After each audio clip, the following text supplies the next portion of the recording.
I'm in a glass case of emotion. Check it out. Hey guys, welcome to American Detour. And we're finally in the home stretch of finishing the truck up. I've got a list of necessities and other stuff. I don't know why I made the other stuff list because we don't do anything on that. We had to finish up all the little small things to get the truck finished and then pay the $600 for a drive shaft.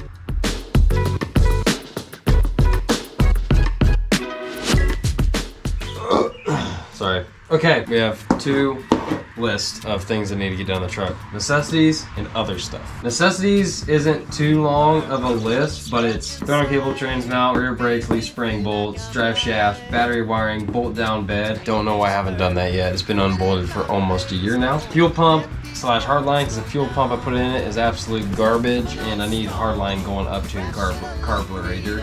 Other stuff. Finished floor pan, passenger seat, taillights, shock mounts. This stuff I'm not worried about, but if it annoys me a lot, I'll just do it anyway. That's where I said to get the spider webs. Get spider webs. I got the spider webs, so. Task number 1 done. One less thing to do. First thing we're gonna tackle probably is the throttle cable because it's the easiest thing to do. And I have the throttle cable, rear brake lines, or the trans mount. Now that I just named everything else other than the throttle cable, we'll just figure it out when we get there. I just realized I don't have the sport bracket I need to do this. So, okay, so that's the thing on the list for right now. Rear diff. I need to put the rear diff together. I don't know why I'm writing in all caps. It might be because I'm really upset. I guess I'll do the rear brakes. I really didn't want to do the brakes today. So this is gonna be a lot easier than I thought.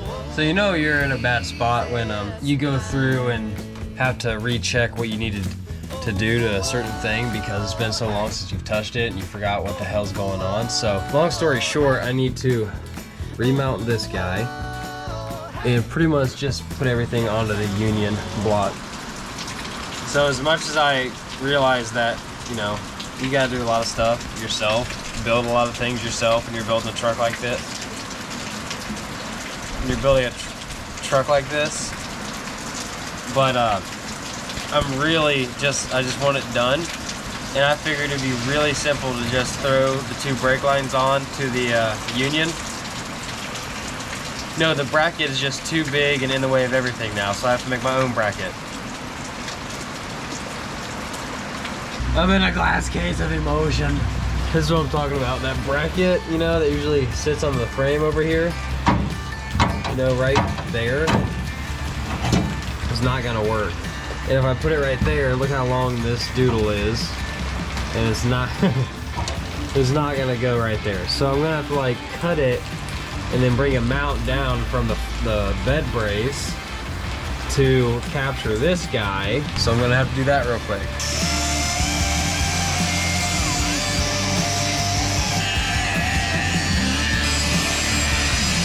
Put it on a brand new bracket. It looks pretty good actually. And I'll show you how it's all supposed to line up. So I cut this. I'm gonna clean it up obviously, but brake line up there. It'll fold up. I just gotta have a hole. And then boom, it'll all clamp-a-late together right there. And then our noodle will go right up onto the axle like it should. So rear brakes are done now, finally. And then the next thing I'll tackle is the rear diff and probably the trans mount next. So we're getting there. Drive shaft is out of my hands. It's $600 to get a drive shaft, and that's just really hard to pay for that right now. Next day, and I'm gonna start on the trans mount first is what I think I'm gonna start doing. Trans mount's gonna be fun because I'm really starting to get a lot better at welding, and it's fun to build shit. So I need to get under there, start measuring, and figure out what exactly it is that I need, how I'm gonna build it, how I'm gonna go about doing it. So give me a couple minutes, I'm gonna get the truck jacked up and see what it is we need to get this built.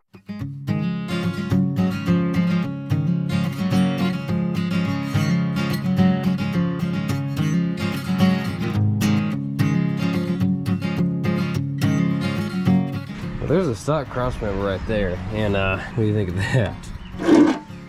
That is disgusting. What is this in the middle? I know based on research, that it sits at a 5-degree angle upwards towards the your driver's side. So all I got to do is find out where I need that starting height at, and that will tell me the overall height of where the transmission sits off of this, and then create that angle. Boom, make us a mount there.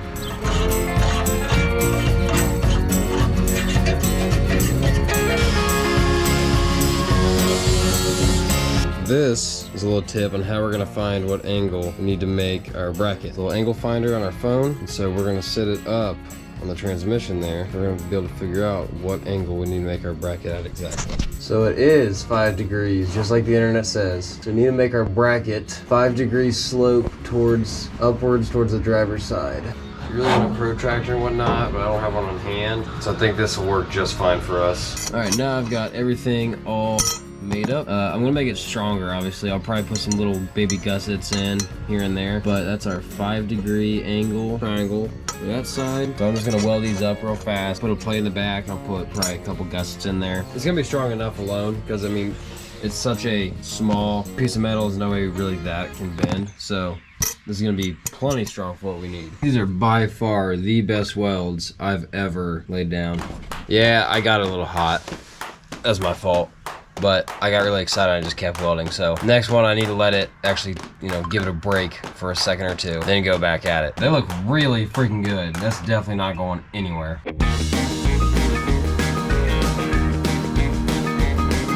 So I found a way to make this really easy to install and take off the transmission. So this goes on the back of the transmission, so I will drill holes right here to bolt into the transmission. But instead of cutting out the current cross member so that I can access these holes, I think a much better method is to just weld on an end over here and an end over here with the gussets coming off, so that I can just bolt this into the cross member and then this into the transmission. I think that's the best way to go about this. And I'll probably weld a nut on here or something. We'll figure that out in a second. But I'm gonna weld those on because I think that's the best way to go about this.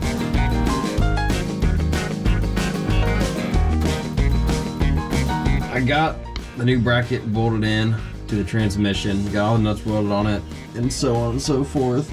There's a little bit of a gap under it because there's spacers that go underneath the cross member. Once I put those spacers in there, I can bolt that cross member right up to that mount, no issue.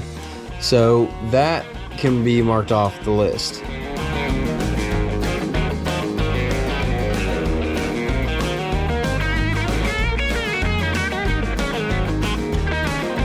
I didn't even know I bought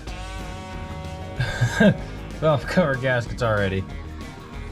Alright, I guess we'll return the old ones, or the new ones I just bought. So it looks very good in here.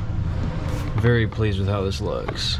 And all that right there, that weird coloring and whatnot, that's from the mixture of royal purple and the new oil with the zinc additive and such. But very clean, no metallic looking anythings. Our push rods look very good. Nothing is looser than it should be. That one might need a little bit of tightening, but that ain't a big deal. It looks very good. I'm really pleased with that.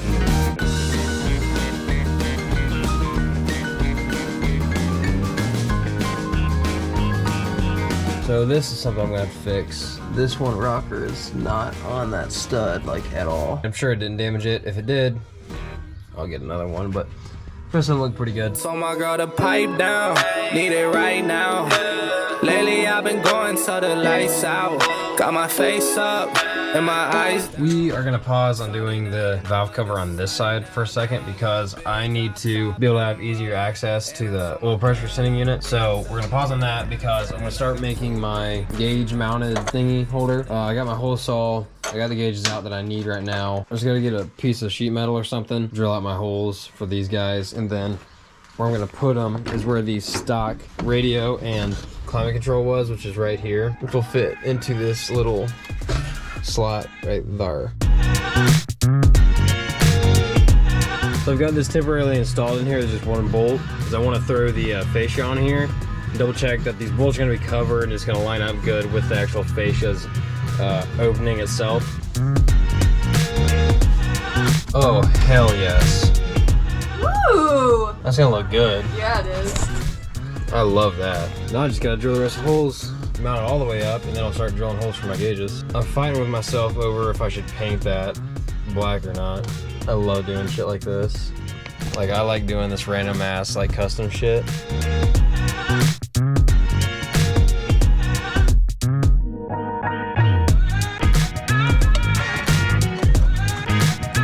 Fits like butter.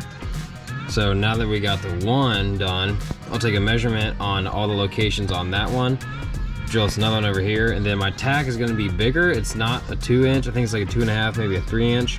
And then we'll get that centered up in between the two of them. But so far, this looks really, really, really good. So we're on the right track here.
We got our gauges mounted up here, and this one I'm going to put a fuel quantity gauge in, but I didn't buy it because it's $30, and I spent the rest of the money on something else that we're going to be installing. Instead of a tack right there, we're going to put this big ass tack right here, right on the column. Of course, I'm going to have to wire this all up and whatnot, but that right there will be perfect, and I'd rather have that right in my line of sight than having to look over here at our tack while I'm driving. So I'm going to set the red line where I want it, which is at 5,500 right now.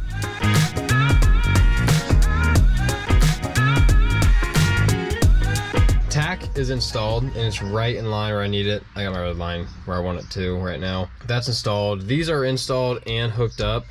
This one I have wired in yet, only because I don't have any time left today. I've got to work tonight. I got to get sleep. So that's gonna have to wait. That's the only reason I didn't get that finished up for this video. So I apologize for that. But it's at least installed on the truck, and I still gotta get my fuel quantity gauge and all that stuff. But you know how things are right now. Expensive. Oh my God. That you left a big old red mark on my forehead. Does feel like it could pop.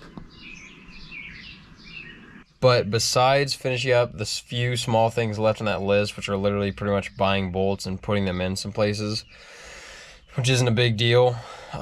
We literally, all we have to do is get the drive shaft, and I'm just gonna have to like work an extra day or something, man up, and get the $600 drive shaft made. So not a big deal, just kind of having to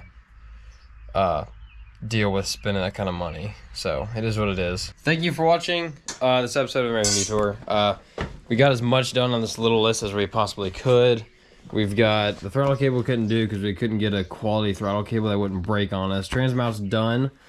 Loose spring bullets didn't get done. Drive shaft didn't get done. Battery wiring didn't get done. Bolt down bed didn't get done. Fuel pump / hardline didn't get done. Rear diff kind of halfway done. Titan track bars did not get done. But once I add gauges on here, I can cross that off. So that makes it feel a little bit better. What do you think? Woo! How do you feel about how much we got done? Good. We got some done. We got a bunch done. Yeah, as much as we really could in 3 days, and trying our best to get other things to do too. Yeah. Thank you for watching. We appreciate it. Bye-bye. Peace out. Bye-bye.